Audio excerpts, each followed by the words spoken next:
হ্যাঁ গ্যাস, দুর্যোগপূর্ণ আবহাওয়া, পানির যা স্রোত, আমার মনে হচ্ছে যে বিপদসীমার অন্ততপক্ষে 2 ফুট উপর দিয়ে আজকে পানি প্রবাহিত হবে। কিন্তু আমার এলাকায় কারেন্ট নাই গতকালকে রাত্র থেকেই। মোবাইলে চার্জ আছে খুব কম এবং এমবি মানে ইন্টারনেট সংযোগ খুব দুর্বল। দেখেন গ্রামের প্রকৃতি। আসলে গ্রাম এমন একটা জায়গা, এখানে বসবাস সবাই করতে পারে না। যেরকম এখানে বসবাস করতে আপনার অনেক কিছুর ফেস হতে হবে।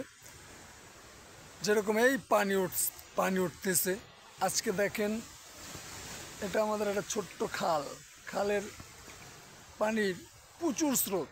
আসলে এই স্রোতের কারণে ওই যে সুরায় ঢুকে যাইতেছে পানি বাড়িতে, এটার নাম হচ্ছে গ্রাম। আপনাকে কাদা রাস্তা হাঁটতে হবে, পানির সম্মুখীন হতে হবে এবং আবহাওয়ার সম্মুখীন হতে হবে। আর সব কিছু মিলেয়া আমরা গ্রামের মানুষ আসলে খুব শান্তিতেই আছি। কারণ এই যে আমি একটা বিশুদ্ধ অক্সিজেন নিচ্ছি, এই অক্সিজেনটা আপনি শহরে কোথাও পাবেন না। তাতে আপনার কাছে একটা অনুরোধ রইল, গ্রামের মানুষেরা না শহরের মানুষেরা, একটু কমেন্টে জানাবেন।